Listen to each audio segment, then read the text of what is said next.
Ok, d'accord. Bonjour et bienvenue sur le podcast Oser, briller, inspirer, où je reçois une auteure que j'adore, Laura Nsafou. Merci infiniment d'avoir accepté de venir parler avec moi dans le podcast. Bah, merci à toi, Sabrina, de m'accueillir. Comme je disais, je suis très contente de pouvoir avoir cette discussion autour de mon travail, mais aussi de voir quel écho il trouve. Donc, c'est toujours gratifiant d'avoir des retours. Avec plaisir. Première question, qui était la petite Laura? Alors, la petite Laura, et là, c'est moi qui vais peut-être avoir les larmes aux yeux, mais c'était une petite fille assez calme, soucieuse d'être sérieuse en classe, de bien faire, parce qu'elle était l'aînée aussi de sa fratrie, qui adorait les histoires, que ce soit prendre des petits jouets, des figurines qu'on trouve dans les Kinder Surprise, ou que ce soit créer des histoires avec ses frères et sœurs, ou que ce soit assembler, bricoler, essayer de faire, voilà, de construire même des baguettes avec des morceaux de petits cartons, des choses comme ça. Voilà, c'était une petite fille qui adorait le rêve, je pense, et qui effectivement, ben, je pense que dans cette poursuite du rêve, elle avait parfois ben, ces petits rappels à l'ordre comme ben, pourquoi il n'y a pas de costume de princesse Disney comme ses copines pour elle, puisqu'il n'y a pas de princesse noire, pourquoi elle ne se voit pas dans les livres, pourquoi elle ne se voit pas dans les dessins animés, et quand elle se voyait enfin, il y avait des micro-obsessions. Donc c'est un petit peu, ouais, c'est un petit peu le souvenir que j'en ai. Et une petite fille qui a adoré rire aussi, et qui adore toujours rire. Et ça veut dire que déjà petite, tu avais conscience que tu n'étais pas représentée? Ouais, en fait, je pense qu'il y avait vraiment un... Je voyais l'écart, en fait, c'est-à-dire le fait de voir ma famille avec ma sœur, ma mère, mes tantes, etc., mes frères et sœurs, et qu'une fois sortie de chez moi, il y avait plus cette normalité-là que j'expérimentais dans mon quotidien. Donc le fait de ne pas trouver de livres pour enfants avec des familles noires, le fait je me disais toujours, mais c'est bizarre. Pourquoi j'ai autant de mal à trouver des personnages qui me ressemblent? Qu'est-ce qui ne va pas avec moi? Et en fait, c'est ce que je dis souvent aux éditeurs. Un enfant ne se dit pas c'est quoi ce manque de représentation? Il se dit mais qu'est-ce qui ne va pas avec moi? Et c'est là où commence aussi cette envie d'être plus comme les copains, donc peut-être d'être blanc, d'avoir les cheveux lisses, des cheveux longs, des choses comme ça. Et je pense que j'ai pas du tout fait exception en fait dans ça. Et en plus de ça, j'ai été aussi victime d'harcèlement scolaire en primaire pendant 2 3 ans. Et donc, je ne comprenais pas pourquoi j'étais harcelée pour mes cheveux, ma couleur de peau, mes traits. Voilà, je ne comprenais pas cette violence-là. Et même si mes parents y ont mis un terme rapidement, bah c'est ça, c'est que tu te construis en te disant, mais en ayant l'impression de ne pas rentrer dans un moule et de ne pas être tout à fait à ta place et d'être une sorte d'ovni en fait. En fait, le truc, c'est qu'est-ce qui cloche chez moi quand tu es à l'extérieur alors qu'à la Ouais. maison tout va bien. Mais dès que tu sors, c'est qu'est-ce qui cloche chez moi et le monde te renvoie qu'il y a un truc qui cloche chez toi. Exactement, exactement. Et en fait, du coup, quand tu en parles à tes parents, évidemment qu'ils vont être en soutien. Enfin voilà, mes parents étaient tous les deux déjà très assez politisés et me disaient que j'étais une petite fille noire en France et que vous parliez du racisme très tôt. Enfin, tu vois, ils nous ont mis devant la série Racine très tôt pour qu'on sache l'histoire de notre peuple, etc., etc. Donc il y avait vraiment ce truc où je connaissais notre histoire, je savais que bah, ils me trouvaient belle. Mais à la fin, tu te dis, bah, il dit ça parce que ce sont mes parents. Il dit ça parce que ce sont mes parents. Et t'as pas de modèle de beauté qui est mis en avant ailleurs pour te prouver que ce n'est pas que le propos de tes parents, en fait. Ouais, tu n'es représenté nulle part. Et c'est vrai Mm. que, alors on doit avoir à peu près le même âge, mais dans les années 90, à la télé, Ouais, dans les pubs, on se voit jamais. ouais. On se voit jamais. On se voit jamais. Et quand on se voit, c'est sous le ressort humoristique. C'est sous un angle. Ou alors, t'as l'impression qu'on n'existe que aux États-Unis. Donc, en fait, tu chopes une. Par exemple, Moïcha, la série Moïcha, pour moi, ça a été une révélation parce que bah, c'était une femme noire avec des tresses, qui était jeune, qui vivait juste sa vie, qui tombait amoureuse, qui avait ses copines, etc., etc. Mais déjà, pour aller choper cette série, bah, fallait avoir la bonne chaîne.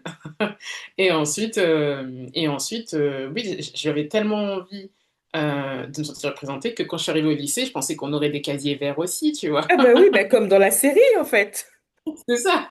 Donc, et puis après, tu comprends en fait que ouais, tu sens très jeune que tu essaies ouais, comme je disais, d'assembler des morceaux, d'être un peu dans ce travail de rapiécer quelque chose, et finalement de rapiécer une identité. Et je pense que c'était aussi un sentiment renforcé par le fait d'avoir un père congolais et une mère martiniquaise. Donc quand j'allais en Martinique, on me disait, mais t'es métropolitaine. Quand j'allais au Congo, on me disait, bah, t'es française, t'as le passeport Bordeaux. Et quand je rentrais en France, on me disait, bah, retourne chez toi. Donc Ça en fait fait, t'es nulle dans part cette où t'es espèce chez toi, en fait.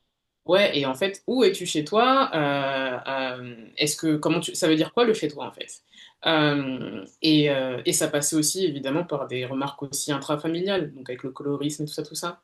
Donc en fait, tu te cherches désespérément, tu te dis, mais j'ai ma place nulle part, et tu as ce désir d'appartenance qui est là et qui te donne envie de te sentir ancré avant de grandir et de comprendre. En fait, je crois que c'est vraiment ça qui m'a donné l'envie de comprendre du coup pourquoi il y avait ce besoin pour les gens de me mettre dans une case, alors que la seule personne qui pouvait définir qui j'étais, c'était moi.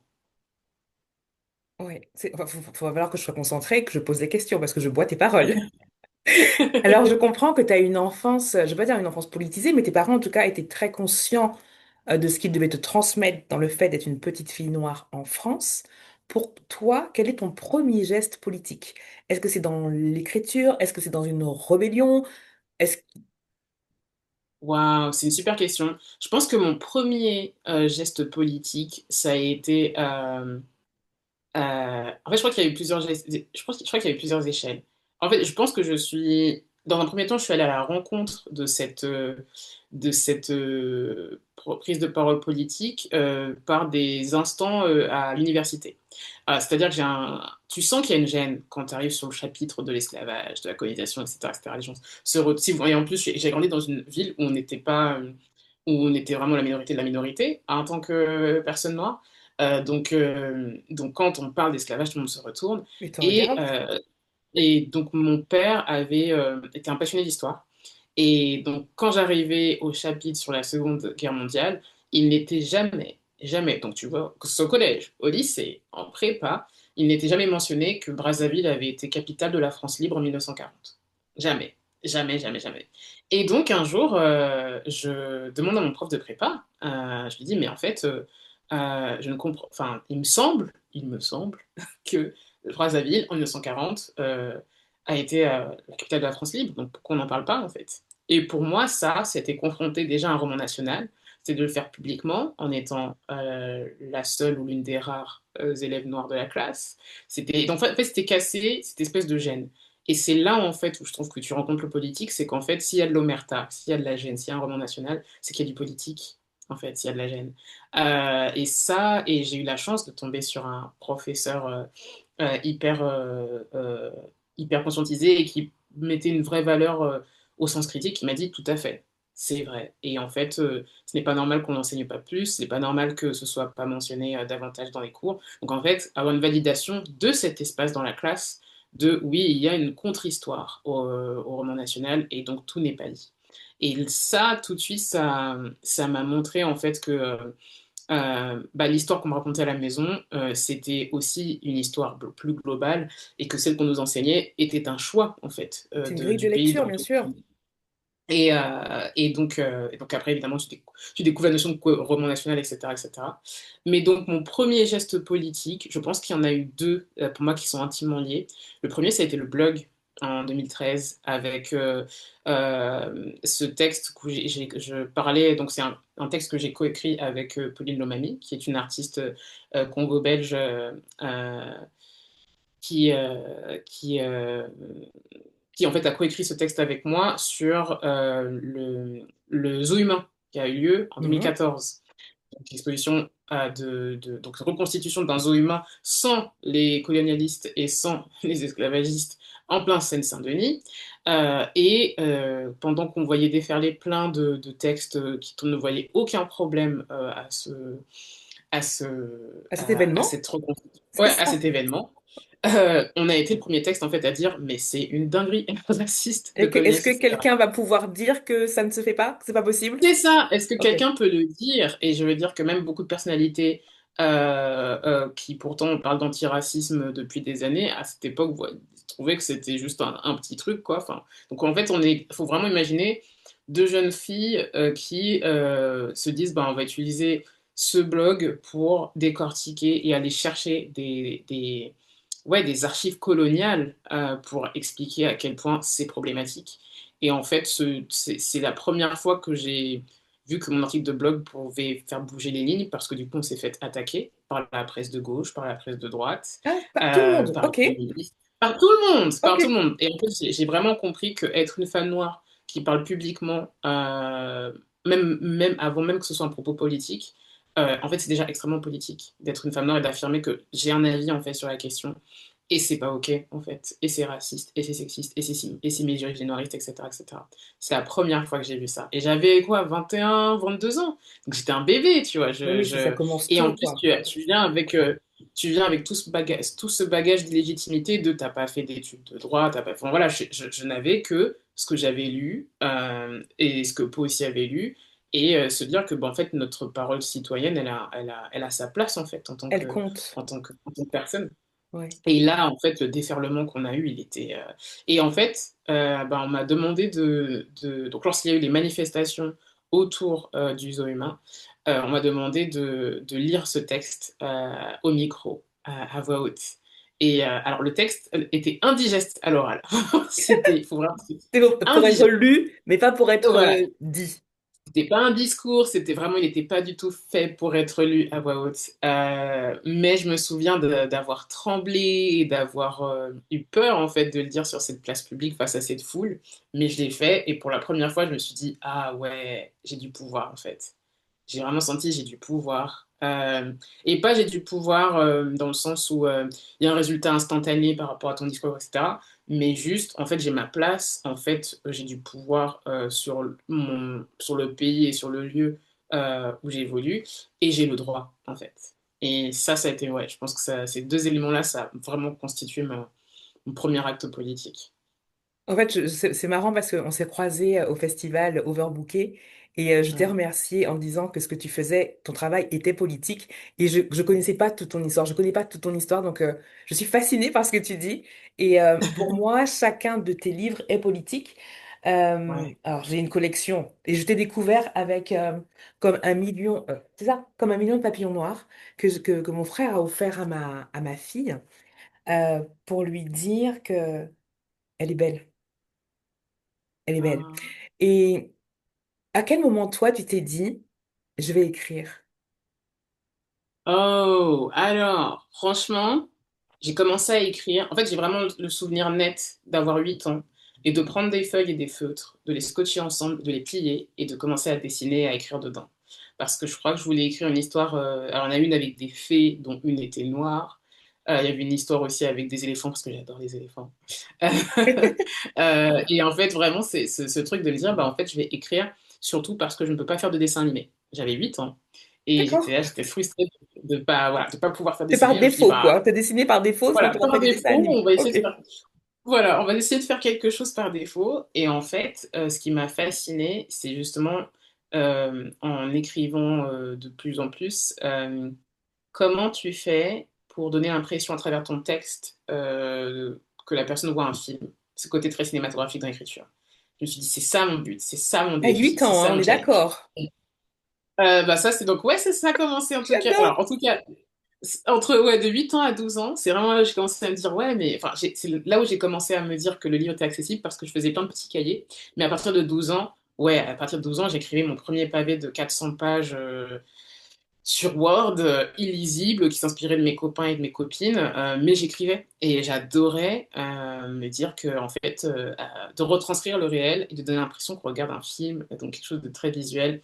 C'était ça mon défi. C'était ça mon défi. Et donc, mais avec aucun, c'était vraiment une passion. Il n'y avait Ok. pas d'objectif de métier plus tard. Il y avait pas, enfin, c'était juste Ton cette hobby, écriture-là, quoi. quoi. Ouais, je Ouais, comprends. vraiment envie Et puis l'impression d'avoir, en fait, bah, t'es un peu Dieu aussi quand tu écris un autre monde. Donc tout est possible. Tout est possible. Des héroïnes que tu ne vois pas bah, existent d'un coup sous ton crayon. Il y a quelque chose d'hyper empouvoirant, en fait, de créer ces imaginaires-là. Et c'est vrai, ça a commencé comme ça. Ça a commencé comme ça. Mais comment tu... Alors ça commence comme ça, tu as 8 ans, je m'attendais pas à cette réponse, mais comment tu arrives à devenir une auteure publiée? Parce que écrire dans ton Ouais. coin à 8 ans, faire des petits livres, c'est une chose, mais être auteur publié, femme noire, qui dessine des personnages noirs, faut que tu nous racontes. Ouais. Alors, ouais, ça a été. Mais je pense que ça a été vraiment plusieurs concours de circonstances dans le sens où, d'abord, j'ai commencé au lycée à participer à un concours d'écriture ou deux. Et je crois que j'avais gagné un prix spécial. Donc, je n'étais pas totalement dans les codes. Je n'ai pas forcément répondu aux consignes, mais c'était assez bien pour que ce soit remarqué. Et après, en fait, ben, tu as aussi la question de la sécurité de l'emploi. Donc là, on te dit, tu veux faire quoi? Et tu dis, ah, bah, le seul truc qui est plus proche de l'écriture, c'est être professeur de français. J'aime les livres, je connais l'écriture, etc. Donc je commence ma prépa, je la fais, je termine ma licence et en revenant, je dis à ma mère, mais en fait, donc ma mère est prof et elle a la vocation, en fait. Elle enseigne à ses poupées depuis qu'elle est petite. Et moi, j'ai vu que j'avais pas ça. Et quand j'ai vu que j'avais pas ça, du coup, je me suis dit, mais en fait, euh, ouais, je peux pas. En fait, je n'ai pas ça. Je sais pas ce que tu as pour l'enseignement. Et donc ma mère me dit, mais il y a d'autres métiers autour du livre. Donc qu'est-ce que tu pourrais faire? Enfin, regarde. Et donc je lui ai dit que j'ai regardé sur internet sur Onicep et je découvre l'édition puisque je ne savais Ok. pas ce qu'était l'édition. Oui. Et parce qu'aussi le monde du livre c'est très opaque. On sait pas beaucoup de personnes qui savent comment on fait un livre. Enfin, peut-être un peu plus maintenant avec les réseaux sociaux, mais c'est quand Mais même à voilà. l'époque, pas du tout. Enfin, pour les livres, c'est les Voilà. maisons d'édition, et voilà, et tu sais pas ce qui se passe là-dedans. Exactement, tu les vois en librairie, tu les vois dans la bibliothèque, tu connais pas la chaîne du livre en fait. Donc ma mère, donc j'ai dit à ma mère, bah, j'ai trouvé un master édition, enfin une liste de master édition. Mhm. Ma mère me dit, heureusement, elle me dit, bah essaye, Merci, essaye et tu maman. verras. Et si au bout d'un an ça marche pas, tu te réorienteras, c'est pas grave en fait, c'est pas grave. Donc du coup, je commence à faire ce master édition là. Et en fait, en parallèle de ce master édition, je continuais à écrire sur mon blog. Et donc mon blog, Mrs. Rose, que j'ai créé en 2013, c'était beaucoup d'analyses de mes lectures afro, que ce soit afro-brésilienne, caribéenne, africaine, toute la diaspora possible, de ce que je pouvais trouver, et questionner pourquoi, en fait, c'était si difficile d'avoir ces imaginaires-là accessibles en France, Mhm. pourquoi avoir une littérature qui montre juste la vie d'une femme noire dans un contexte français, c'était quasiment introuvable. Il y avait genre Blues pour Elise qui est sorti en 2016 ou 2018 et c'était tout à l'époque Mais de ce qui de ce 2016, qui se quoi. rapproche. C'est, Voilà, tu tu vois, vois. 2016. Et effectivement, quand on te parle de l'offre littéraire, on te parle de la littérature caribéenne, des littératures africaines, des littératures francophones. Mais nous, on est au milieu de tout ça. Donc, en fait, ils sont où ces imaginaires-là? Et donc, après, effectivement, tu avais aussi la littérature afro-américaine. Et donc, c'est comme ça que je découvre non seulement Toni Morrison, Simon Schwarzbart, je commence à lire aussi Nonno Miano, d'autres auteurs, mais surtout je commence à lire des essais en fait sur l'antiracisme, sur la misogynie, etc. Parce que ben, ce refus en fait de nos imaginaires, il dit quelque chose. Le fait de ne pas se voir, c'est construit. Ces absences sont construites et sont maintenues par l'imaginaire collectif excluant et tout ça. Et donc je découvre tout ça à 22-23 ans et je me dis mais comment ça se fait que ce soit plus facile pour moi de tomber sur un roman de Toni Morrison qui parle d'une femme qui vit entre la France et Sainte-Lucie, que qu'un imaginaire qui parle je sais pas, d'une femme noire qui vit en région parisienne ou à Bordeaux ou à Tours en fait. Pourquoi c'est si compliqué? Et donc ce blog, c'était pour moi l'occasion de décortiquer tout ça. Et donc, même si j'avais écrit des blogs de fiction, ils n'existaient plus à ce moment-là. J'écrivais de la fiction pour moi, dans ma Mhm. chambre. J'avais essayé une ou deux fois d'envoyer un texte à un concours, d'ailleurs de Gallimard, je crois. Et il m'avait renvoyé une lettre pour me dire qu'il ne retenait pas mon texte, mais que si je le retravaillais, ils aimeraient bien le re-regarder. Bon, j'ai continué mes études, donc je suis pas retournée. Mais donc il y avait plein de petites choses comme ça où vraiment l'écriture c'était pour moi. Et plus j'avançais, plus je voyais aussi cette réalité en fait d'un racisme systémique. Et puis je me disais, j'ai pas envie de vivre ça avec l'édition. J'ai pas envie d'envoyer mes tripes dans un manuscrit et d'avoir un retour qui comprend pas ce que j'essaie de proposer, etc., etc. Et cetera. Et finalement, en 2016, une pote me dit, tu devrais envoyer au moins ton manuscrit, qu'elle avait lu d'ailleurs. Mhm. Elle me dit, tu devrais absolument l'envoyer au moins à une maison d'édition indépendante. Si c'est pas une grosse structure, au moins l'envoyer à une petite maison d'édition indépendante. C'est ce que j'ai fait. La maison d'édition a accepté mon texte. Il est sorti et au bout de 3 ou 4 mois, la maison d'édition a fermé ses portes. Ok. Pour des raisons, ouais, pour des raisons économiques. Donc en fait, tu te dis, même là où j'ai le J'ai réussi? contrat, j'ai Ouais. réussi et c'est fini. Et là, j'étais tellement écœurée que je me suis dit, ok, l'édition, très peu pour moi. Et finalement, en 2017, je reçois un mail d'une éditrice qui est tombée sur mon blog et particulièrement sur une interview où j'interrogeais des parents noirs sur comment vous faites pour trouver des livres jeunesse avec des personnages noirs. Et donc cette éditrice tombe sur cet article et me dit bonjour, j'ai bien lu votre article et je me dis que de la même manière que vous analysez le manque de représentation en littérature jeunesse, est-ce que vous vous verriez vous-même écrire un livre jeunesse? Moi, faut te dire que j'avais des tonnes de manuscrits de romans, mais que je Ouais. n'avais jamais envisagé une seule fois dans ma vie d'écrire un livre pour enfants. Je ne connaissais D'accord. même pas trop ce format à part ce que j'avais lu moi-même en tant qu'élève, mais donc je reçois cette proposition et je réponds à l'éditrice, je sais pas faire des livres pour enfants. Donc vous voulez le Simplement, chercher, les mais faits, quoi. simplement. Voilà, je sais faire des pavés, mais je sais pas faire des livres pour enfants. Et donc la directrice de Billy Bock, donc la maison d'édition de l'époque, me dit, mais ça c'est mon boulot en tant qu'éditrice, de vous accompagner en fait.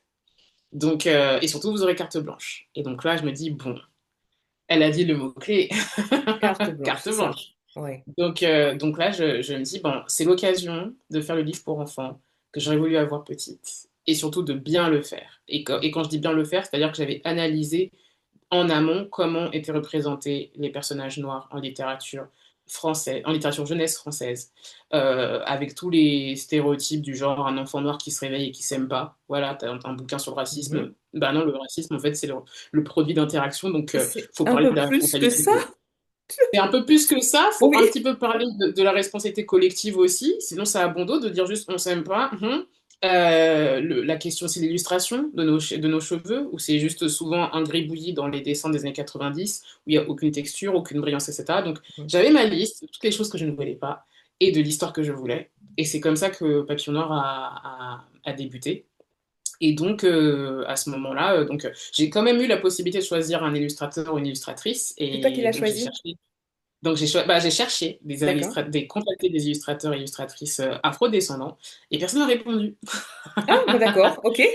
Personne n'a répondu. Donc, et je sais pas si c'est parce que j'étais pas connue ou parce que les gens se sont dit, ouais, c'est pas forcément. Est-ce que c'est bien payé ou alors que j'ai bien dit que c'était rémunéré, hein.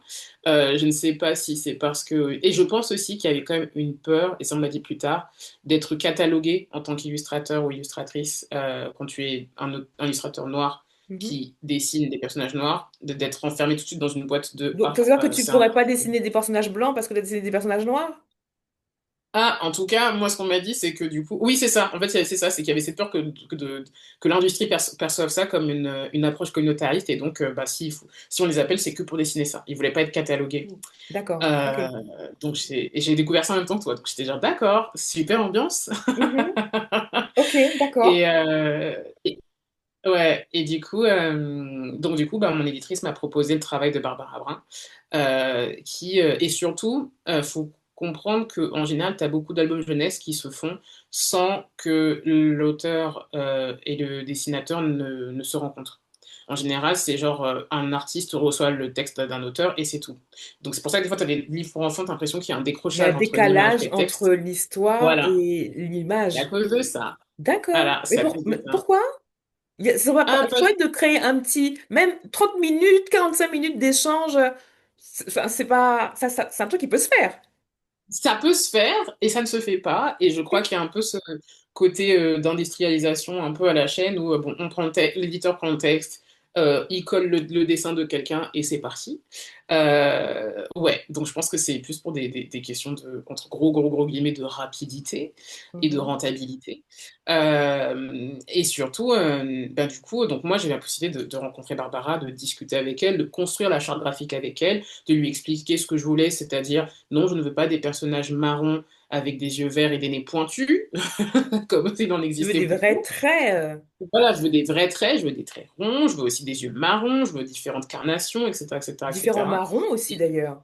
Ouais, c'est ça, Ouais. différents marrons, différentes textures de cheveux, des différentes coiffures, Mhm, et on a pu construire ça ensemble. Et en fait, et de mon côté, j'ai aussi appris comment le texte, non, comment l'image pouvait porter aussi le texte. C'est-à-dire, parce que venant du roman, je voulais tout détailler, etc., etc.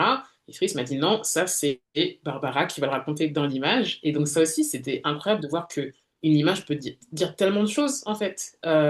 Et faire rêver tout autant ton texte, même l'embellir et le composer. Et voilà, il y a une mécanique en fait entre les deux qui peut être incroyable.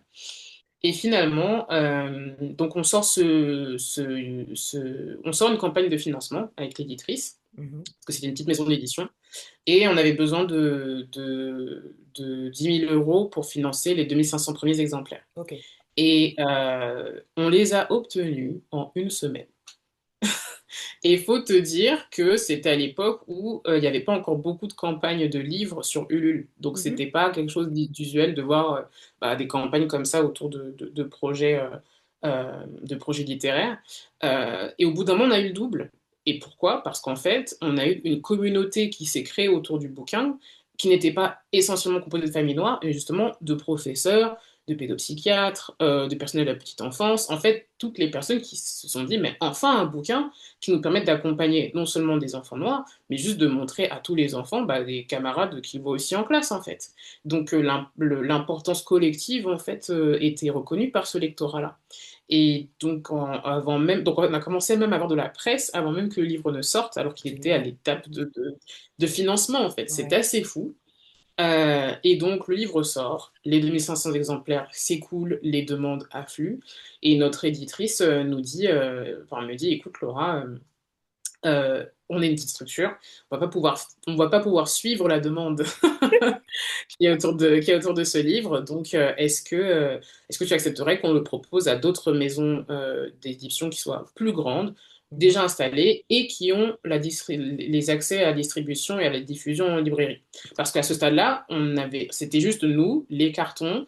On allait à la mano les déposer sur des festivals, ou alors on les envoyait, voilà, enfin elle les Tu vas à la envoyait. poste, quoi. Enfin, ouais, ouais, le À truc. la poste, quoi. Enfin, voilà, c'était, tu vois, genre vraiment un 0-1. Et tu le commandais que sur Internet, tu le voyais pas en librairie. Donc c'était assez fou aussi de le voir aussi plébiscité alors qu'il n'était pas accessible en librairie ou ailleurs.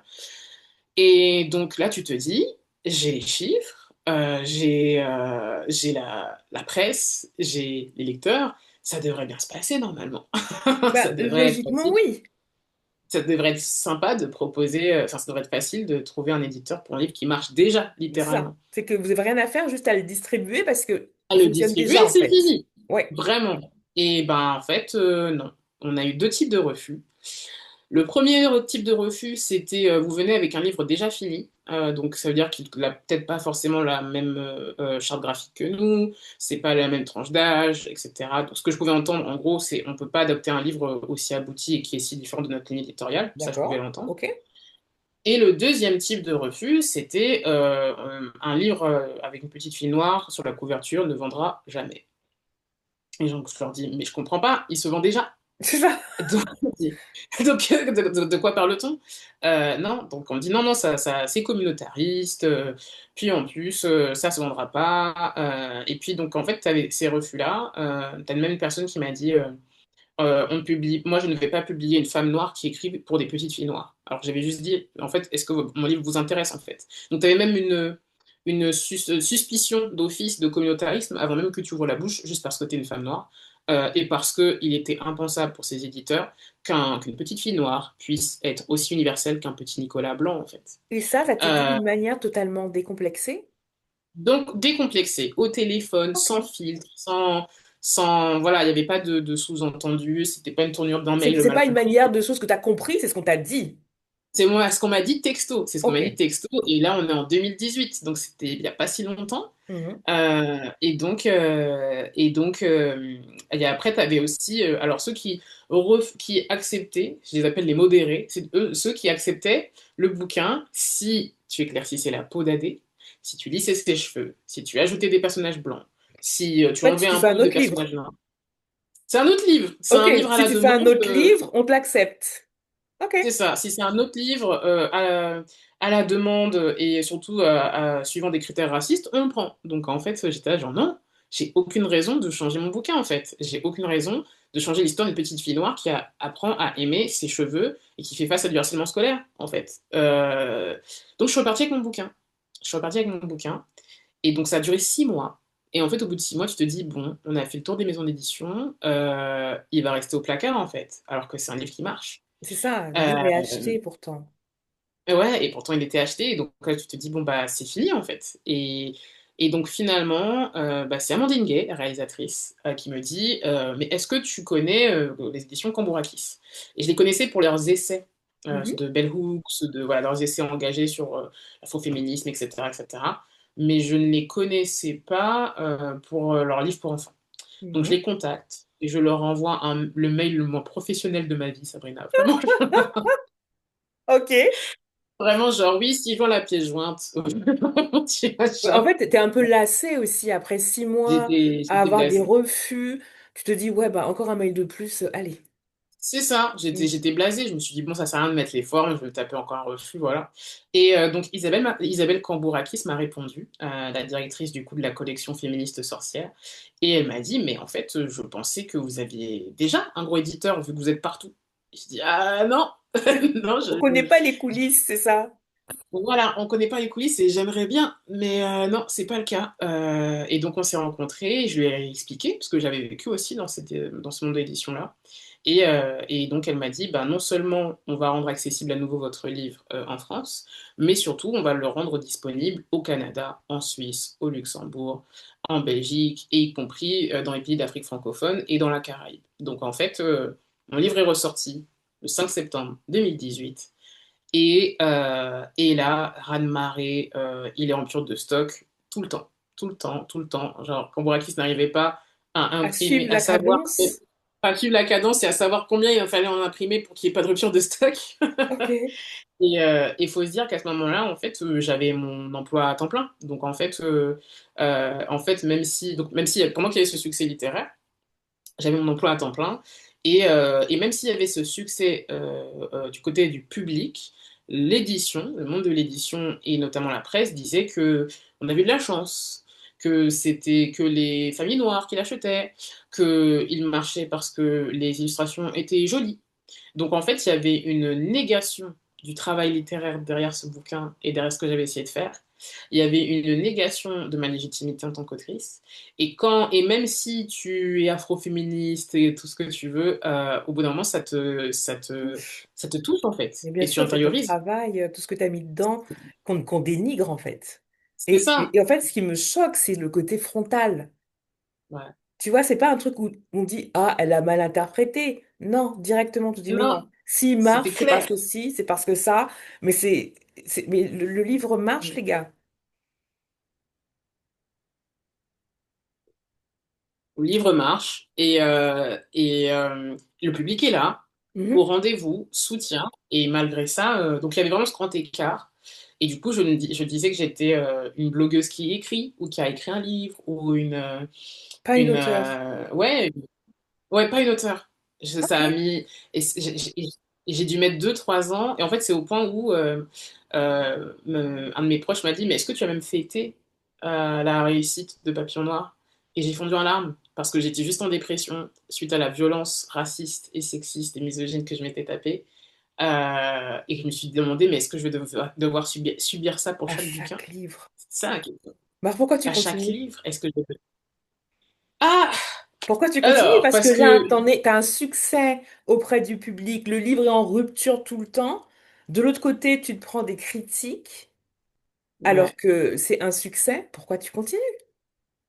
Vraie question. Alors, je te le dis franchement, du coup, en fait, un mois avant que Papillon ne ressorte, donc c'était août 2018. Papillon Noir ressort le mois d'après. Ce mois-là, je suis en dépression. Donc le livre, donc tout le monde est hyper content, le livre sort, etc. Moi, je suis en dépression parce que je suis en train de digérer toute la violence que je me suis tapée pendant des mois, plus la surexposition sur les réseaux sociaux, etc., etc. Et donc, je reçois un mail. Je reçois un mail Oui, bonjour, je suis agente littéraire chez telle agence Curtis Brown et j'ai trouvé votre roman à main nue qui n'existe plus. Donc, tu te souviens, le bouquin qui a même Ah pas fait oui, 3 mois? oui, oui, Cette oui. agente me dit, donc ça me dit, cette agente me dit, je l'ai trouvé. Donc je me dis, mais comment? Enfin, ouais. Et je l'ai Ok. lu et et elle me dit, je l'ai lu et j'aimerais vous représenter en fait en tant qu'autrice. Et j'ai lu votre blog et je sais ce pourquoi vous battez. J'aimerais vous représenter. Et moi, je vois ça. Moi, j'ai mis le mail dans mes spams. Je me dis, mais non, c'est un. N'importe quoi. Allez. Ok. Allez, tu vois, je me suis dit, non, parce que je savais même pas ce que c'était une agence littéraire. Donc, je vois ce mail-là, et puis heureusement, j'ai une petite voix, peut-être que c'était mes ancêtres, je ne sais pas, qui me dit Laura, va rechecker quand même ce mail. Réponds à la Et dame. donc, Réponds à la dame. Ça, on réponds verra. à la dame. Au pire, vous vous appelez, voilà. Donc en fait, du coup, j'accepte qu'on s'appelle, et donc, j'étais tellement en colère, j'étais tellement déprimée, j'étais tellement. Donc, je lui ai partagé toute la frustration que j'avais en lui disant, mais en fait, l'idée même de savoir que je vais devoir me battre, ne serait-ce que pour faire un autre livre, voir un roman, voir tout ce que je veux faire, alors que si j'étais aux États-Unis, peut-être que je pourrais juste écrire et avoir le plaisir d'écrire. En fait, je ne supporte pas. Ça me peine, ça me brise, ça me foudroie de savoir que T'es je vais humaine, devoir quoi. me battre pour juste écrire une histoire. Mhm. Juste parce que les gens sont trop racistes dans mon pays, en fait. Et, euh, et donc, c'est là où celle qui allait devenir mon agente, du coup, me dit, c'est pas que ça va jamais se faire, c'est pas que les livres vont jamais sortir, c'est que tu es en avance. Donc, tu vas voir comment ce... Et donc, Papillon Noir n'était pas encore sorti. Donc, vraiment, elle n'est pas arrivée au moment où Starting Block, etc., Oui. etc., elle est arrivée dans le creux de la vague, tu vois. Et donc, il dit, regarde comment ça va se passer pour Papillon Noir. Moi, je sais qu'après celui-là, il y en aura d'autres. Tu vas t'installer, peut-être d'abord en jeunesse, et ça va être progressif, etc., etc. Et moi, quand elle m'a dit ça, je me dis, elle essaie juste de m'amadouer, en fait, c'est C'est tout. ça. En fait, c'est un piège. C'est un piège! Et en fait, elle avait raison. En fait, c'est exactement ce qui s'est passé. Donc, tu as eu Papillon Noir. Quand je la... Et donc, c'est ça, c'est qu'après, tu reviens face à tes éditeurs avec une agente. Le comportement change. Le comportement Ah, tout d'un coup, change. Ok, on te regarde différemment. On te regarde différemment dans l'industrie. Tu as quelqu'un Et en fait, tu as quelqu'un finalement qui gère la négociation, la partie droit, etc., etc. Pendant que toi, tu peux juste écrire. Donc, tu n'as plus à te battre. Quelqu'un se bat à ta place. Quelqu'un fait valoir tes droits à ta place. Mais miraculeux. Moi, je savais même pas que c'était possible. Et toi, tu fais Et juste ce que tu kiffes, c'est écrire. tu fais juste ce que tu kiffes. Et Ouais. donc, bah, c'est là où je fais le deuxième album jeunesse. Mais moi, j'ai toujours mes romans, tu vois, sur mon disque dur. Oui. Et donc, mais le succès de Papillon Noir était tel que je devais parfois poser des journées pour aller à des salons Mhm. littéraires ou à des interviews, etc. Donc, au bout d'un moment, je dis à mon employeur, j'aimerais passer en temps partiel parce que là, j'avais presque 2,35 heures, quoi. Et donc, même si mon employeur a adoré se pavaner avec Tes mon livres. bouquin en disant regardez notre employé Ouais. diversifié, hein, là c'était non. Là c'était mais quelle idée, mais voilà, t'as fait un livre, c'est pas une carrière non plus. Enfin voilà, on Ah, m'a c'est détruite. super. Merci les C'était- encouragements. J'aime beaucoup. T'as fait un livre, mais bon, calme-toi. Ah vraiment, Ok. voilà, calme-toi, calme-toi. Donc là j'étais là, genre bon bah je vais partir. Et donc, je me dis, bah écoute, je quitte mon boulot, j'ai une agente, au pire, je fais 1 an avec mon chômage et tout, je vois comment ça se passe. Et si ça marche pas, je retournerai enfin, je retrouverai un emploi. Mhm. Mais au moins, je me donne 1 an pour voir comment ça marche. Et là, mars 2020, confinement. Aïe, aïe, aïe. Ok. On se Donc, retrouve mars 2020, enfermés. confinement. Enfermé. Et toi, tu te dis, et tout s'arrête. Genre, tu sais pas s'il va y avoir encore des festivals. Enfin, donc, les éditeurs ne savent pas s'ils vont continuer à faire des livres, etc., etc. Et cetera. Et donc, bah, je me dis, bon, bah écoute, on va retourner aux premiers amours, c'est-à-dire les fictions publiées sur des blogs, sur Internet, etc. Et donc là, je sors Nos jours brûlés sur Wattpad, genre dans une version beaucoup plus courte. Et donc, Albin Michel, qui était en discussion avec mon agente, me dit, mais en fait, nous, on veut ça. On veut ce qu'elle a mis là sur Wattpad. Trop bien. Et donc notre maison d'édition aussi va se positionner. Donc en fait, tu vois que même ce que tu proposes intéresse, alors que pour moi, c'était de l'afrofuturisme avec des influences francophones. Il n'y avait pas d'équivalent en fait Mais en fait, ça français, n'existe ou il y en pas. Moi, avait j'ai très l'impression que ce que tu fais, peu. il y avait pas d'autres personnes qui le faisaient. Ouais, ou du moins c'était avec d'autres références. Ouais, c'était avec d'autres références parce qu'au même moment, je crois que tu as le livre de Michael Rock qui est sorti sur l'afrofuturisme caribéen.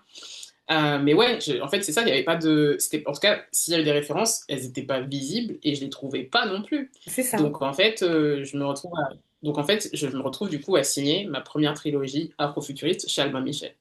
canon. Et en fait, c'est que des trucs comme ça. Donc en fait, c'est un projet qui en amène un autre, qui en amène un autre, qui en amène un autre. Après, je fais de la BD, après. Donc en fait, au bout d'un moment, tu lèves la tête et tu te dis, ah purée, ça fait 5 ans que je suis à mon compte. Ça fait J'adore. 5 ans. J'adore, j'adore. Je suis vraiment hyper fan de ton histoire. Alors, j'aurais encore tellement de questions à te poser sur la représentation. Je continue un petit peu sur la jeunesse littéraire, la littérature jeunesse, pardon, avant de passer à ton livre qui vient de sortir.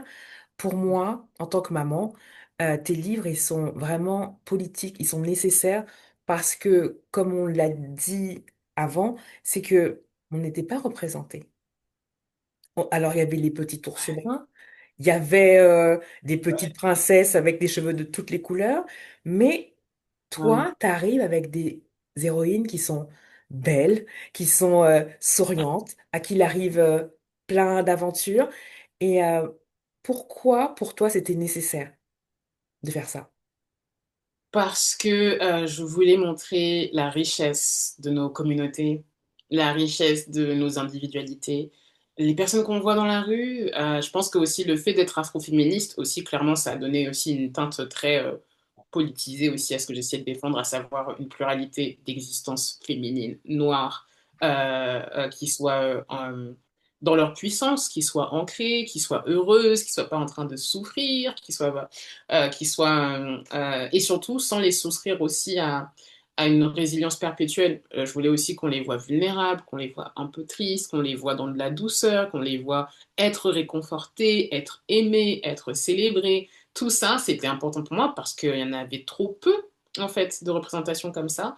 Et surtout, on ne pose pas la question à des auteurs blancs pourquoi, en fait, ils ont fait plein d'albums jeunesse avec des personnages blancs. C'est une normalité. Donc pourquoi la presse française me demandait, ou pourquoi même la presse occidentale a toujours demandé à Toni Morrison ou à d'autres autrices noires, quand est-ce que vous allez arrêter de faire que des personnages noirs, que des histoires avec des personnages noirs.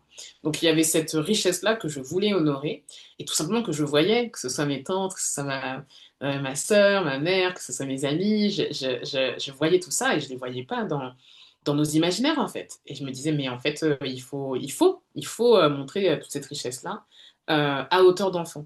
Et il faut accompagner aussi les enfants dans leur réalité. Le fait que chaque fois que tu es une petite fille noire en France, en maternelle, tu sais qu'il y a un jour où ton enfant, que ce soit une petite fille d'ailleurs ou un petit garçon, va savoir qu'il est noir par une interaction raciste, tu sais que ce jour va arriver en tant que parent. Tu sais que ce jour va arriver ou en tant que tante, ou etc., etc., Mais c'est etc. juste, je sais Et pas c'est quand, mais tu sais que ça va arriver, c'est clair, il n'y a aucun doute là-dessus, ça hein. va arriver. Mm. Je voulais qu'il y ait un livre pour ça. Je voulais qu'il y ait un livre pour ça. Tu sais qu'il y a des comparaisons coloristes entre qui est plus clair et qui est foncé, etc. Est-ce que ces conversations attendent qu'on soit adulte? Non, comme les enfants l'entendent, les enfants les subissent. Je voulais qu'il y ait un livre pour ça. Est-ce que le deuil attend qu'on soit adulte pour frapper? Pas toujours. Donc pareil, je voulais qu'il y ait un livre pour ça. Mais aborder des thèmes qui nous touchent et qui sont universels à hauteur d'enfant et toujours avec poésie. Que ça se finisse toujours avec poésie, avec de la lumière, avec de la joie, avec du réconfort, avec voilà, une douceur à la fin.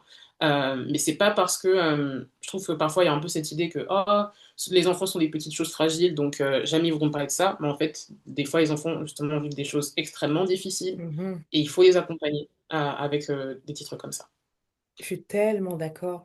Ce truc de les enfants sont des petites choses fragiles, il faut les protéger, ok, mais ils vivent aussi des choses très très dures. Donc, tes Ouais. livres aident aussi à les accompagner. Donc, merci pour ça. Vraiment, merci pour ça. En tant que maman et en tant que femme noire, merci pour ça.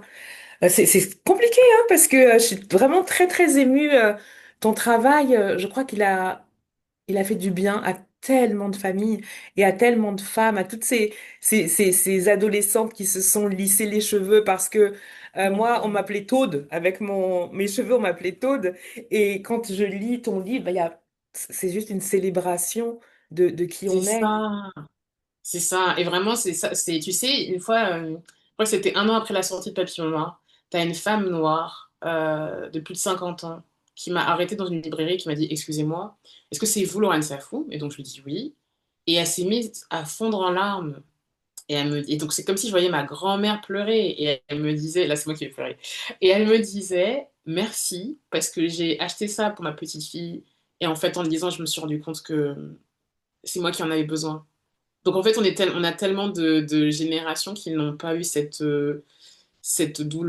douceur-là et cet amour-là aussi envers nous-mêmes que pour moi, c'est aussi une joie de savoir que j'ai pu le faire pour ma communauté, en fait. Mais en fait, l'air de rien, tu soignes des petites filles. Toutes les adultes Ouais, maintenant qui n'ont pas eu ces représentations, tes livres qu'on achète pour nos enfants, eh ben, ça nous ouais, soigne aussi. Donc, ouais, vraiment, un grand merci pour ça. Et maintenant, on va passer à ton dernier, ouais. Écrire avant l'aube, qui est là, que j'ai dévoré en une semaine. Une semaine de vacances, j'avais ça dans mes mains tout le temps. Waouh! Waouh! À la Merci. 10e page, je me suis dit, OK, d'accord, laissez-moi tranquille, il faut que je finisse ce livre. Pourquoi? Pourquoi cette biographie romancée sur Toni Morrison? Alors, parce que Toni Morrison, ma mère me l'a fait connaître quand j'avais peut-être 15 ans. En fait, ma mère avait une petite coupure de presse qu'elle avait découpée et scotchée sur la bibliothèque de notre salon. Et à chaque fois, elle me dit, il faut que tu connaisses cette dame-là. Et donc, je lui disais, mais tu l'as lu? Parce qu'elle avait Beloved, tout ça. Et elle me disait, non, j'ai pas lu, mais il faut que tu connaisses cette dame-là. Ok. Et donc elle me disait, mais parce qu'elle a marqué l'histoire en tant que première femme noire à avoir obtenu le prix Nobel, etc., etc. Ma mère est une afroféministe dans l'âme, même si je pense que sa génération n'avait pas forcément le terme pour se qualifier comme telle, mais voilà. Euh, on n'écoute pas ses parents au début. Donc elle me parlait de cette femme, je me disais, ok, bon, ok, je note. Et des années plus tard, quand j'ai commencé, comme tu disais, à lire un petit peu ce qu'avaient écrit, en fait, des femmes noires en littérature et comment elles nous avaient écrit, je suis tombée sur Toni Morrison. Et donc en 2012, je tombe sur Home, qui est son livre qui porte sur la guerre de Corée. Et je ressors du bouquin, genre, j'ai pas aimé le bouquin, mais son écriture me suit. Genre, j'y pense des jours après, j'avais cette impression de fantôme presque avec toi, quoi. Et je me dis, mais c'est qui cette femme qui réussit à créer ça avec son texte, quoi? Genre, et on y revient, tu vois, genre, le texte qui laisse une empreinte. Genre, je me prends une claque. Donc, je retourne chez ma mère et je lis tous les exemplaires de Toni Morrison que ma mère a. Et donc là, ouais, je la découvre et plus que l'autrice, je découvre ensuite son parcours. Et quand je lis tout ce que je peux sur elle, Ah, tu ses deviens interviews, etc. obsessionnelle. Obsessionnelle et Ok. surtout, je vois, j'ai un modèle pour la première fois. J'ai un modèle pour la première fois parce que il y a très peu de mémoires d'autrices noires dans Mhm. le monde de l'édition occidentale auquel on a accès aujourd'hui. Je crois que Marie Scondé en parle un peu dans La vie sans phare, mais il faudrait que je relise. Mais tu vois, genre, c'est quoi d'être une femme noire dans le monde de l'édition? Toni Morrison, elle t'en parle partout. En tant qu'éditrice, en tant qu'autrice, en tant que professeur de lettres enfin, en pleine ségrégation raciale, elle a tout traversé. Et donc, quand je traverse cette dépression, je lis et je bois et je relis et je bois encore ces citations où elle te dit, bah, on m'a dit que j'avais pas de talent. On m'a dit que j'étais une honte pour la communauté, enfin, voilà, que celle qui allait être celle qu'on connaît aujourd'hui, on lui a dit des choses infâmes qui auraient brisé n'importe qui. Et elle te dit, oui, bah, je suis allée voir James Baldwin en lui disant, mais je sais pas si je peux continuer. Et lui, il lui a dit, mais en fait, quand tu es un auteur noir, le talent ne suffit pas, il faut l'endurance. Il faut l'endurance. Et donc, je buvais, voilà, elle m'a accompagnée pendant toute ma carrière, pendant toute ma vie de femme. Elle m'a accompagnée. Je lisais, au-delà même ouais, c'était mon mentor. C'était mon mentor que je n'avais jamais rencontré, etc. En 2019, elle décède. Je pleure comme si j'avais. Ah, j'essaie de pas pleurer. Perdu un membre de ta famille. Ouais. Ouais. désolée. Je pleure encore aujourd'hui. Je pleure comme si j'avais perdu quelqu'un de ma famille. Et mes amis, en plus, m'envoient à l'époque toutes mes condoléances. Donc les gens savaient à quel point elle comptait pour moi. Mhm. Et bref, donc je continue ma carrière. Et finalement, en 2000, ouais, 2023, donc Albin Michel avait déjà une collection de biographies romancées. Mhm. Et ils me disent, au fait, Laura, on a sur notre liste Toni Morrison et on aimerait savoir si tu accepterais d'écrire sa biographie romancée. Et j'ai dit non. Mais attends, mais tu m'as dit que tu buvais tout. Comment ça, tu dis non? J'ai dit non parce que, alors officiellement, c'est que j'avais trop de choses à faire, Mhm. trop de choses à faire. Mhm. C'est pas le bon moment, mais Et oui. voilà, pas le bon moment, etc. Et officieusement, j'avais peur. J'avais peur. Parce que, comme tu le disais, bah, c'est un autre registre littéraire. Je suis passée de l'album jeunesse à la bande dessinée, au roman fantastique, et là, roman historique sur une sommité dans mon domaine artistique. Tu vois, je me suis dit, mais imagine, j'écris trop mal un bouquin sur elle, il n'y a rien de Mais pire. mais Enfin, surtout voilà. quelqu'un que t'admires en plus. Quelqu'un que j'admire, où je me dis, bah, Ouais. en fait, je vais réussir à mettre la distance en tant que sujet. Enfin, il y avait tout ça. Je me dis, c'est énorme, c'est une marche, en fait. Et en plus, ben, il n'y a aucune autre biographie française sur elle. Donc, ça va se voir quand ton Oui, bouquin va il est pas dans sortir. une. Oui, oui, oui, ça va être la biographie. Donc, je me dis, mais ouais, enfin, donc en fait, je dis non. Et heureusement, mon agente, toujours aussi géniale, me dit, ok, on en reparle dans 2 semaines. C'est genre, je lui dis non, non, non, non, non. Elle me Elle dit te non, mais on en laisse. reparle dans deux Ok. semaines, t'inquiète. Genre, faut ça digère. Voilà, je te laisse. Et donc finalement, 2 semaines après, elle me dit alors. Et donc j'avais essayé de parler avec d'autres auteurs qui avaient écrit sur des personnes qu'elles admiraient, etc. Mhm, Et je lui dis ouais, mais bon, faudrait. Alors si je le fais, je sais ce que je ne veux pas. Elle me dit bah très bien, parle-en à ton éditrice. Donc je parle à mon éditrice. Et donc je lui dis tout ce que je ne veux pas faire enfin les angles en fait, les angles que je ne veux pas, en fait les angles que l'on très hollywoodiens de la ségrégation raciale en mode Martin Luther King a traversé Selma et oups, ça y est, c'était la fin de la ségrégation raciale. Genre, je veux c'est ça. pas un truc comme ça. Euh, Un truc édulcoré. J'étais très claire. Voilà, édulcoré, ou alors misérabiliste, ou alors, enfin, je veux la vérité en fait. Mhm, Et je veux aussi le pas sexy, c'est-à-dire cette mère qui galère en étant célibataire avec 2 enfants en fait. mhm. Ça aussi, c'est la vie en fait. Et donc, mon éditrice me dit, ok, donc toi, qu'est-ce que tu veux faire? Et là, Sabrina, sans mentir, je lui sors un plan en 3 parties, 3 sous-parties, et j'avais le titre. Le truc qui me met comme ça. Genre comme... Donc en fait, mon inconscient avait déjà commencé, Ouais, t'as dit non, avait mais t'es déjà déjà dedans, commencé à quoi. Ok. réfléchir. Ok. Et j'étais déjà dedans, mon esprit il était déjà pas. Mais moi-même, je ne m'attendais pas à ce que ça sorte et tout ça. Et j'avais même le découpage, ça ne m'arrive jamais. En général, le titre, il vient souvent après, où j'écris d'abord quelques pages, etc. Là, le livre, il était déjà là. Il était genre, voilà. Donc, j'ai commencé comme ça. Et donc, bah, comme je la connaissais depuis 10 ans, je pense que ça m'a beaucoup aidé pour savoir, pour faire le tri aussi sur ce que je voulais chercher, de faire le tri dans les documents. J'avais déjà tout, je pense, tout lu ou regardé sur elle. Et ce que je n'avais pas encore lu, ben, je savais où aller le chercher, etc. Et entre-temps, j'ai gagné une bourse de mobilité qui s'appelle la bourse Mira et qui m'a permis de faire un mois de recherche à New York, donc c'est la ville où en fait où elle a vécu la plus grande partie de sa vie. Mhm, Et en fait, pourquoi New York? Parce que bah, c'est là où aussi où elle était éditrice chez Random House. Et donc Random House a encore les archives, donc les correspondances qu'elle a échangées avec ses auteurs.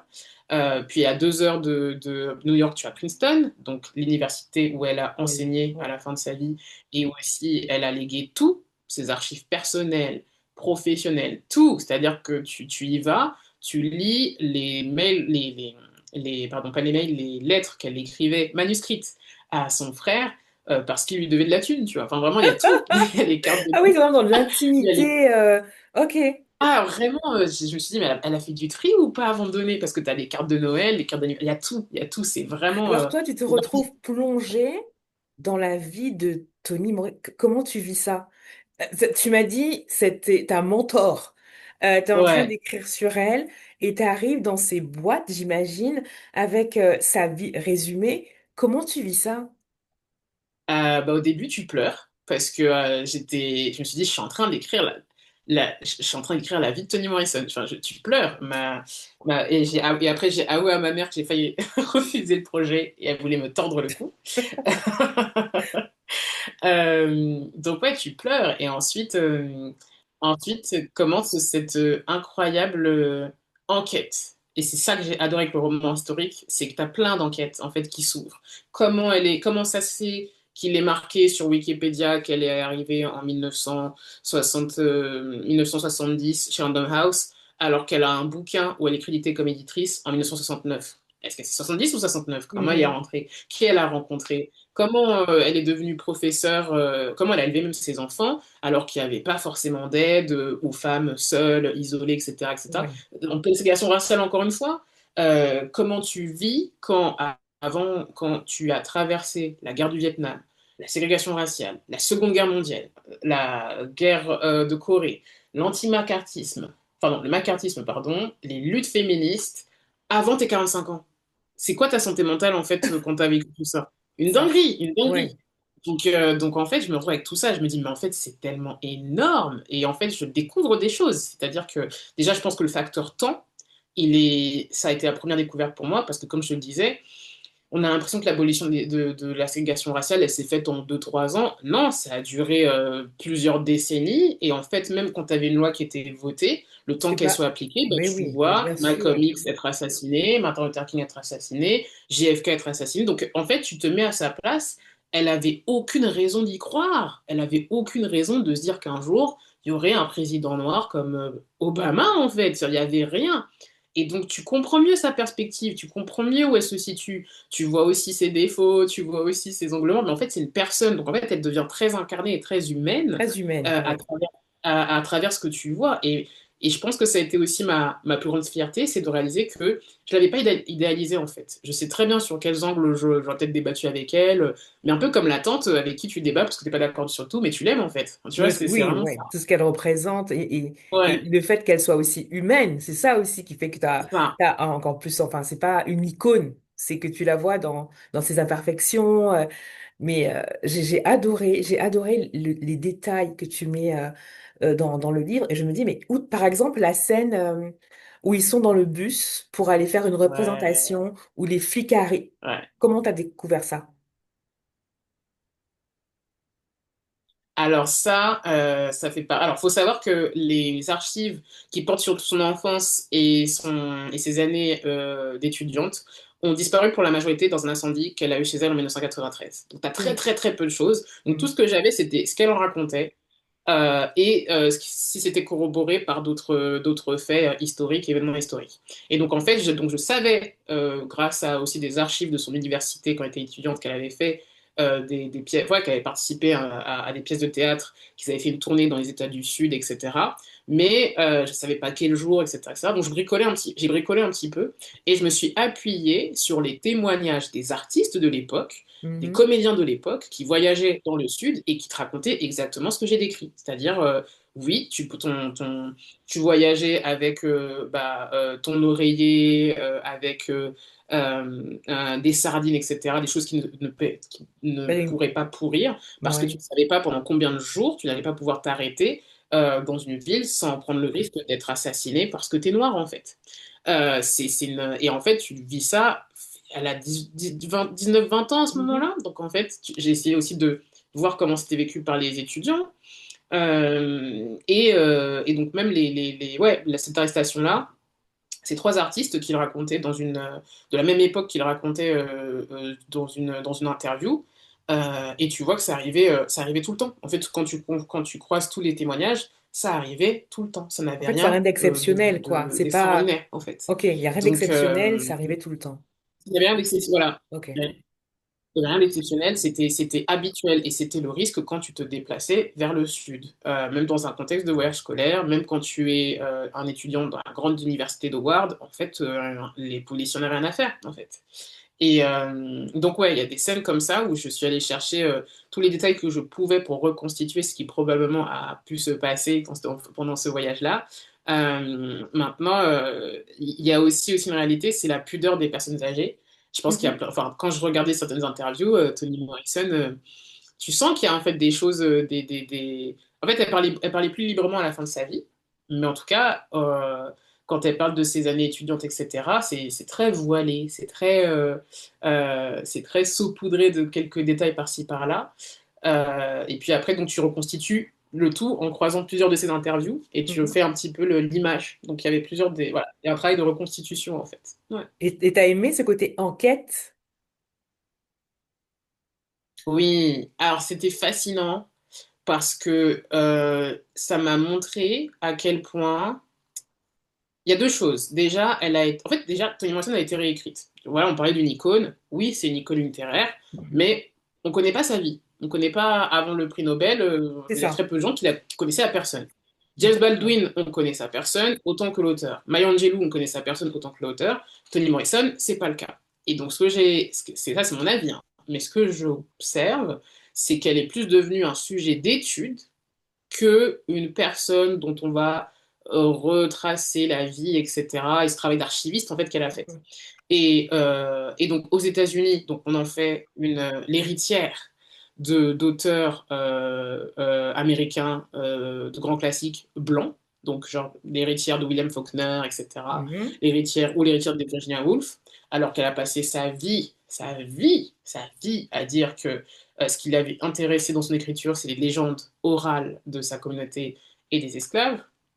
Et en plus, il y a une autre chose qui est, voilà, c'est l'écriture chauvine américaine, c'est aussi cette tendance à mettre de côté sa rencontre avec les auteurs africains. Elle l'a toujours dit que si elle n'avait pas lu des auteurs comme Chinua Achebe, Mhm.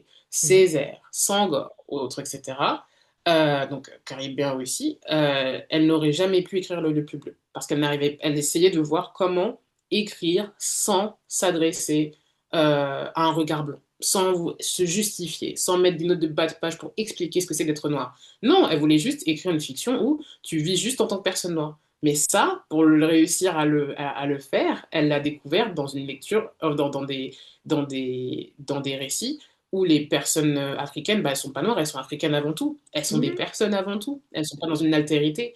Et ça, ce pont-là a été complètement exclu du milieu de la recherche académique autour de Toni Morrison pendant très longtemps, jusqu'à ce un professeur nigérian, dont j'ai oublié le nom, mais qui a écrit un super essai sur cette relation entre Toni Morrison et Chinua Achebe, qui s'appelle Kindred Spirits, explique que, mais moi, je suis arrivé aux États-Unis, j'ai vu que c'était pas un sujet, cette amitié littéraire, cette filiation littéraire avec la littérature africaine, il n'y avait pas. Pourquoi?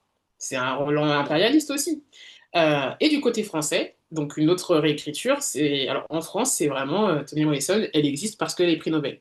Tout ce qu'il y a avant, Ça n'existe tu pas, ça vas n'a avoir pas des d'intérêt, quoi. biographies, voilà, tu vas avoir des biographies sur elle, tu vas avoir des interviews, mais son travail éminemment politique, centré sur les femmes noires, qu'elle revendique, etc., etc., Mais oui. etc. Genre, il y a même une interview que j'adore d'elle, elle dit à Libération en 1992, mais je sais très bien qu'en France, vous ne m'auriez jamais publié, j'aurais jamais pu être autrice chez vous. Tu vois, ça, on n'en parle pas en France. Oui, tu as été le chercher, mais c'est pas une information que lambda que tu C'est vas pas une trouver. information Tu ne la que cherches tu pas vas trouver. vraiment, quoi. Tu vas la chercher, tu vas la Mhm. chercher. Donc en fait, donc j'ai adoré en fait, j'ai adoré en fait questionner ces espèces de romans nationaux autour de Toni Morrison et de ces espèces de réécriture de la figure pour vraiment rencontrer la personne. Et après, c'est la nature des documents aussi. C'est-à-dire que tu avais ces archives personnelles et professionnelles, mais tu as aussi une réalité, c'est qu'il y a des documents qui ont été censurés. Donc la manière dont elle a, Mhm. par exemple, rencontré Huey P. Newton, qui est le cofondateur des Black Panthers, qu'elle publie au moment où l'ennemi numéro un des États-Unis, il n'y avait rien sur les réseaux sociaux, il n'y avait rien sur Internet. Il y avait juste des liens pour acheter le bouquin, Mais ça mais raconte rien pas tout ce qu'il y a autour, le tout ce contexte, qu'il y a rien. autour, comme ils se sont rencontrés, autour Mhm. du texte, même la promotion d'un livre comme ça, il n'y avait rien.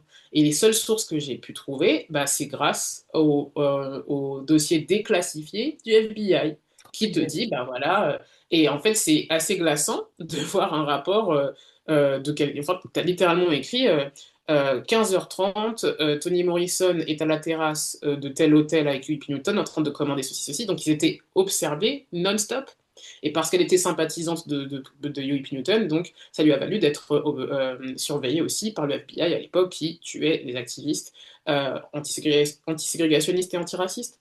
Donc il y avait tout ça. Et en fait, tu tires à chaque fois un fil et tu sais pas où t'arrêter. Et après, t'as ton éditrice qui te rappelle que, hey, faut envoyer ton texte. Mais t'as plongé au cœur de l'histoire, quoi, aussi. Ouais, C'est la biographie, enfin, de Toni Morrison, mais dans ce contexte-là. Et c'est complètement ouais, dingue de devoir lire des rapports du FBI pour avoir ouais. aussi des infos, tu vois? Ouais, c'est ça. En fait, ça te dit tout sur qu'est-ce qui est accessible comme mémoire aujourd'hui, en fait. Et effectivement, même, alors juste avant, et en plus, du coup, tu as ta propre temporalité, parce que là, j'ai compris des historiens qui passent des décennies sur un sujet, il y a toujours quelque chose. Mais toi, quand tu dois rendre ta copie, bah, en fait, tu te dis, qu'est-ce que je n'ai pas mis, que je n'ai pas tiré encore comme fil. Et littéralement, peut-être 2 semaines avant que je doive envoyer mon texte à l'impression, la meilleure amie de Toni Morrison sort un livre sur Toni Morrison en tant qu'éditrice. Et elle sort tout. Donc j'ai lu à la vitesse de la lumière ce bouquin pour essayer d'insérer les petits trucs que j'avais pas trouvé ou pu mettre, etc. Parce que là, c'est littéralement Toni Morrison qui a dit à sa meilleure amie quand je vais mourir, fais ce bouquin et tu l'appelleras comme ça Ok. et tu mettras tous les bails que j'ai jamais pu dire publiquement Tu dis et tout, ok? tout, tout. Vraiment, j'étais là, genre, elle est trop petite comme je l'aime trop. Donc, euh, donc, euh, donc, en fait, ouais, tu ne sais jamais en fait ce que tu aurais pu ajouter au bouquin, en fait. Ouais. J'ai encore quelques petites questions, on va arriver vers la fin. Qu'est-ce que tu as en commun avec Toni Morrison? Moi, je vois plein de points, mais Ouais. de ton point de vue à toi. Je pense que déjà, on a un intérêt très fort pour la transmission et la mémoire. Je pense qu'on a un caractère vraiment obsessionnel avec ce que ça veut dire de laisser des traces, ce que ça veut dire. En fait, c'est au point où quand je l'ai découverte, je me suis dit, mais j'avais presque l'impression de l'avoir copiée alors que je la connaissais pas, tu vois. Je me disais, mais ouais, en fait, le travail que j'essaie de faire dans mon afroféminisme ou dans mon travail littéraire ou dans ma vie de tous les jours, c'est ça, c'est la transmission. Je crois que c'est le fait de savoir que ce soit une mémoire collective aussi. Elle était convaincue qu'on pouvait tous monter, en fait. Elle était Mhm. convaincue malgré les accusations qu'on peut voir dans le roman de d'autres personnes qui estiment qu'elle essaie de faire son chemin, elle a toujours été convaincue qu'on pouvait réussir ensemble, et ça, je le porte depuis très longtemps aussi, cette conviction-là. Et donc, ça veut dire quoi concrètement de donner la possibilité à d'autres personnes de laisser des traces, comment tu le construis, quelle stratégie, ouais, je me reconnais beaucoup, beaucoup, beaucoup, beaucoup dans cette soif-là de faire en sorte d'avoir cette mémoire collective qui traverse le temps collectivement. Ouais, Pour moi aussi, il y a un truc de marquer son époque, de pas passer dans la vie sans marquer le ouais, mais collectif. ça, tu le... mais ça, tu le... Est-ce que ça, tu le... Je sais pas si tu le... Si tu l'anticipes, en fait. Je crois que quelque part, tu le sais. Enfin, Ouais, même si tu fais pas les choses en disant je vais marquer le collectif. Non, mais tu sais que les décisions que tu prends, les choix que tu fais, comme toi, quand tu dis je vais pas éclaircir la peau de mes personnages. ouais, Tu vois, par ta ouais. décision, tu marques le collectif. Et ça, pour moi, c'est votre point commun. Vous allez marquer une Ah, époque. Laura, tu vas marquer ton époque, je crois, comme... Pour moi, tu es la parfait. première femme noire française qui a fait ce que tu as fait. Ouais, je Donc, réalise pas. En tu fait, le fais pas pour marquer une époque enfin, avec une histoire d'ego en disant, oui, moi, je vais... Pas du tout. Mais ce que tu fais, tu vas marquer des générations. Est-ce que tu te rends compte que là, il y a des petites filles noires qui naissent et tes livres-là, ils existent? ouais, La ça, c'est... représentation, elle est là. Alors que nous, Ouais, on était là en train de chercher, tu m'as dit, tu regardais Moïcha pour essayer ouais, peut-être de te voir qui était une américaine. On avait qui? On avait quelques sportives et on avait, à un ouais, moment, on a eu Beyoncé, on a eu Rihanna, on a eu Brandy avec ses grandes tresses. ouais, ouais, Mais petites, on les cherchait. Là, nos filles, ouais, elles naissent, ça existe. ouais, c'est vrai. Ah, c'est vrai. Ah, Désolée, ma chérie, t'as très fort. marqué ton époque. C'est sûr. C'est sûr, Laura, t'as marqué ton époque. Alors, mon podcast s'appelle Oser, briller, inspirer. C'est quoi pour toi, oser? Ouh, alors oser, c'est littéralement. Et je crois que c'est Marie da Silva, donc, qui est coach, accompagne aussi les femmes noires dans leur situation professionnelle, qui disait oser comme un homme blanc. Oui, Et oui, je je trouve vois. que c'est très vrai. J'adore. C'est-à-dire, oser, c'est aussi qu'est-ce que tu fais quand tu mets ta peur de côté? C'est-à-dire, parce que moi, à la base, je suis, enfin, je pense que je suis une personne anxieuse qui est en reconversion. Et donc, quand tu mets ton anxiété de côté, en fait, il y a plein de choses qui se débloquent, en fait. Donc, en fait, avant même de me dire, ouais, mais je vais lui envoyer un message, mais en même temps, cette personne ne me connaît pas, je vais la déranger, etc. Hé, envoie ton message, vois ce qui se passe.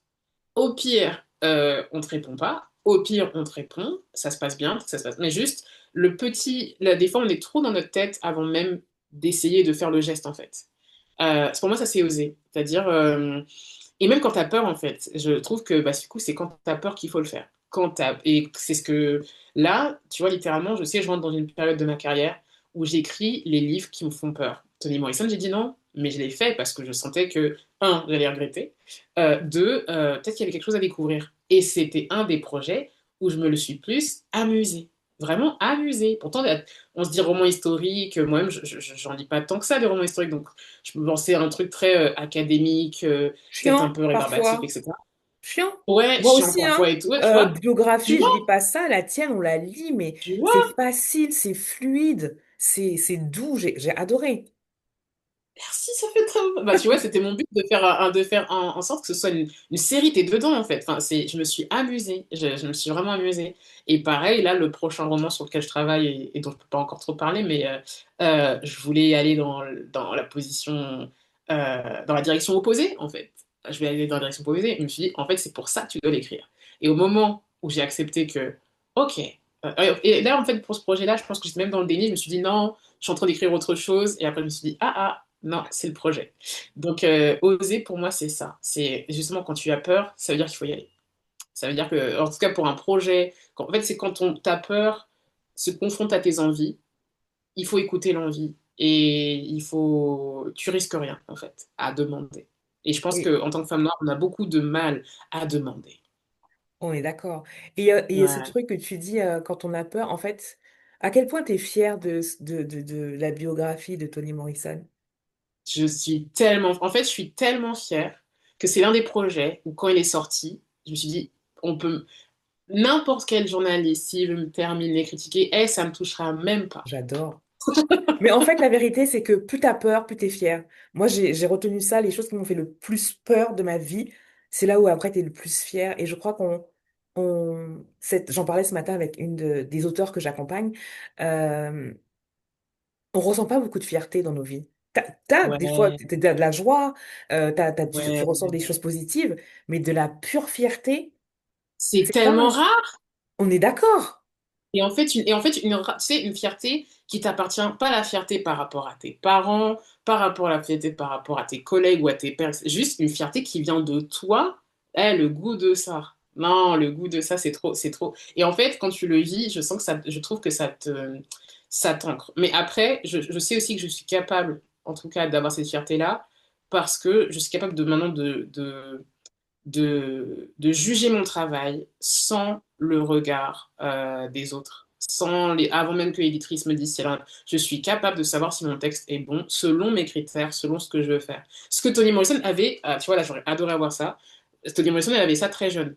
Je ne sais pas comment une petite fille noire née en pleine ségrégation raciale, avec tous les événements historiques qu'on a cités, a pu se sentir aussi ancré sur le fait que je sais le contexte est bon. Moi, ça fait, sans mentir, je pense 2 3 ans que je suis capable de relire mon texte et de te dire, ouais, en fait, il est objectivement très bon. Il est objectivement ce que je veux.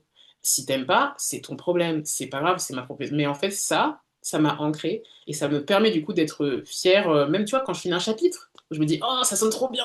Tu vois, genre, c'est trop doux. Tu vois, genre. Mais parce que la vérité, c'est qu'on nous apprend pas à être fiers de nous. Dès que tu commences, enfin, Ouais. maintenant peut-être plus avec nos enfants, mais Mm. on t'apprend pas à être fier de ce que tu as fait. Il faut être humble. Il faut pas, tu Oui, vois, il y mais a on t'apprend ça, ou pas à il y a ça, et il y a aussi la fierté, en fait, selon les critères. On t'apprend à être fier si tu as réussi à être faire ça. validé aussi par quelqu'un. Ouais. ou si tu as... et en fait, du coup, c'est très scolaire comme fierté, tu vois, Mm. ce truc de... C'est vrai on nous apprend une fierté, mais après, je m'estime aussi très chanceuse, c'est que j'ai toujours eu des parents qui ont jamais eu peur de me dire quand ils sont fiers de moi. Jamais. Après, mais je pense que c'est moi, du fait d'avoir grandi en France aussi, et qui a ce rapport à l'excellence aussi, où j'ai toujours lié ça à la performance. Alors, tu peux Mhm. être fier de toi juste parce que bah, tu as passé une bonne journée, ou t'as pris soin de toi, tu t'es écouté, Mhm. tu as dit non à un rendez-vous pro parce que bah, tu avais besoin de te reposer. Enfin, tu vois, des trucs, genre à savoir qu'il n'y a pas de petite fierté, je crois que c'est plus Ouais. dur pour les femmes là. Oh oui, surtout le truc de repos, d'avoir Ouais, juste pris soin de toi. Mais à quel moment, ouais, quoi? À quel moment? Non, mais ouais. si, si. Soyons fiers de prendre du temps pour nous, de prendre soin de notre santé mentale. Ouais, c'est hyper important. Mm. Briller, pour toi, c'est quoi briller? Alors, je suis quelqu'un d'extrêmement ambitieuse. Mhm, on prend. Du coup, je crois que c'est l'un des trucs avec lequel j'ai plus de mal. Pour moi, je brille selon certains critères que je veux atteindre. Euh, et je crois que ça a évolué un peu avec les années. Pour moi, Bien sûr. briller, c'est avoir obtenu, tu vois, par exemple, quand j'ai eu ma première traduction en anglais, parce que je sais que c'est très dur pour les auteurs français d'être traduits en anglais, quand j'ai annoncé ça à mon entourage ou même sur Instagram, les gens étaient en mode genre, ouais, cool, mais Non, sans mais vous vous rendez plus. pas compte de Moi, ce que c'est, en fait. c'est ça, personne s'en rendait compte. Et moi, je me suis sentie briller à ce moment-là, tu vois. Mais c'est dur du coup quand tu brilles, mais que tu vois que ça a zéro. Parce que les gens n'ont pas conscience, c'est juste ça, c'est que ils n'ont pas conscience en face que c'est pas si courant. Tu vois, ils te C'est voient ça. auteur. Nous, on a plein de traductions de livres américains, donc on se dit que dans l'autre sens, ça doit marcher. Mais en fait, non, vous vous rendez Ouais, pas compte de ce que c'est c'est. ça. Ouais, et du coup, en fait, même, comment dire? Ouais, même, et en fait, je veux dire, même dans te dire que, en fait, il faut que tu brilles pour toi et pas forcément à travers les yeux de quelqu'un, parce que ça fait toujours plaisir, en fait, de voir de briller auprès des yeux de quelqu'un. Mais ça aussi, j'essaie d'être très soucieuse est-ce que je me sens briller parce que là, moi-même, je ressens, en fait, une lumière, en fait, d'avoir réussi Mhm. ça. Euh, voilà, par exemple, je brille quand je vois que des auteurs ou des autrices afrodescendants que j'ai repérés depuis longtemps, longtemps, reçoivent la lumière qu'ils méritent. Ça, là, ça, et pourtant, tu sais, c'est pas moi, c'est pas, des fois c'est grâce à moi, des fois c'est pas grâce à moi, c'est pas même ça le sujet, c'est juste de voir que le monde voit la lumière de ces personnes comme toi tu l'as vu. Ça, là, quand je vois des choses comme ça, de mon vivant en plus, parce que c'est ça, c'est qu'on connaît aussi Oui. les auteurs racisés qui sont connus post-mortem, tu vois. Bon, bref, voilà, je me sens briller aussi. Et enfin, ouais, je pense que je me sens briller aussi quand je touche des gens de l'autre culture que la mienne. Tu vois, j'avais reçu ouais, quand j'ai rencontré, quand présenté mon travail à des élèves indiens, alors que mes projets sont pas traduits en hindi, j'ai un bouquin traduit en anglais, mais voilà, je suis pas sûre que même ce soit accessible là-bas. Mais de voir que j'ai un impact là-bas sur ces enfants aussi, là, je me suis dit, ok, ok. Donc c'est impact mondial aussi. C'est chouette, c'est beau, c'est vraiment beau. Et je comprends ce que tu dis de ressentir de la fierté quand d'autres brillent, quand d'autres réussissent. Moi aussi, quand Ouais, mes auteurs sont publiés, ouais. je suis tellement fière de voir le Ouais, chemin qu'elles ont. Elles y sont allées et elles se sont données, elles y ont cru. Je suis tellement fière. C'est comme si c'était mon livre, hein. Vraiment. c'est ça! C'est ça, c'est une joie pure en fait. Et je trouve Ouais, que c'est une ouais. forme de joie tellement désintéressée parce que on n'est pas lié par le sang à ces personnes-là, tu vois, on n'est pas, Mais pas du tout. c'est pas forcément, c'est juste pour moi, c'est vraiment la retranscription de on gagne ensemble, on monte C'est ensemble ça. et c'est possible.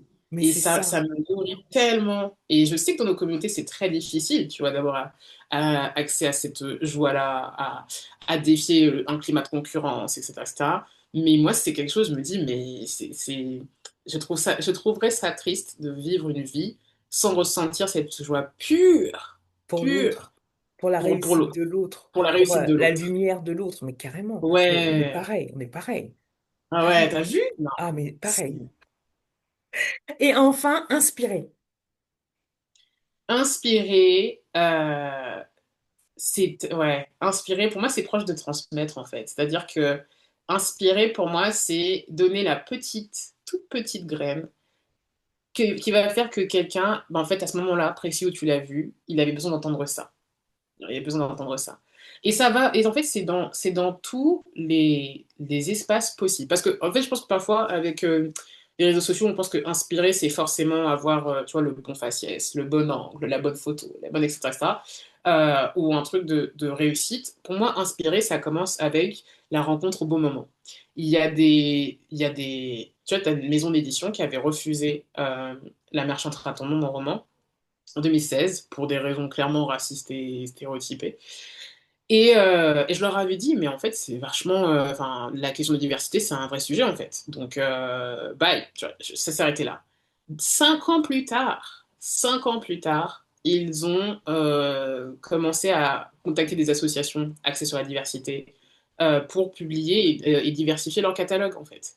Et ils ont dit à ces associations, bah, en fait, on se rappelle de l'échange qu'on a eu avec Laurent Safou il y a 5 ans. Mais moi, je le savais pas, tu vois. Mais t'as Euh, planté la graine.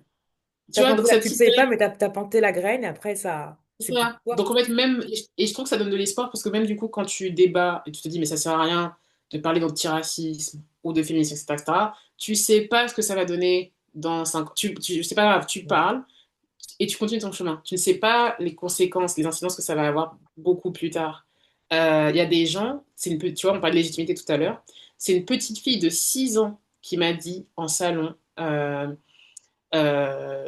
elle m'a dit, ah, votre livre est très beau. Et je lui ai dit, texto, hein, je lui ai dit, merci, c'est parce que les illustrations sont jolies. À cause de cette phrase horrible de la presse.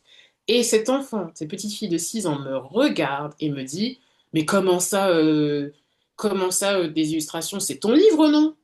Et je lui dis, oui, oui, c'est vrai, c'est mon livre. Elle me fait, bah alors, c'est ton histoire, t'as écrit l'histoire, c'est ça?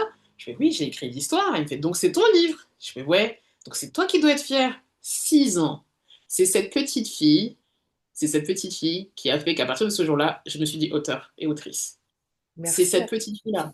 Et je suis même pas sûre qu'elle s'en... Enfin, donc sa mère s'en souvient, parce qu'après je l'ai recroisée aussi. Mais c'est cette petite fille... Est-ce que cette petite fille savait qu'elle allait me mettre, m'aligner en fait avec ma légitimité littéraire? Non, non. Et je me suis dit, Laura, si une fille de 6 ans peut le voir, hey, il est temps de te botter un peu les fesses et de... Allez, N'est-ce pas? c'est bon, c'est fini. N'est-ce pas? Ouais, Oh, merci à cette petite fille, comme quoi tout ce qu'on dit, tout ce qu'on fait, on ne sait pas quelles répercussions ça va avoir dans d'autres vies. jamais. Et c'est Ouais, ça, inspirer. ouais, C'est oser être juste nous, dire ce qu'on a à dire et on plante des graines, quoi. ouais. Merci infiniment, Laura, pour cet échange. Merci à toi pour cette question. Avec plaisir. Et on se retrouvera dans le book club pour une nouvelle interview. À Oui. bientôt. À bientôt.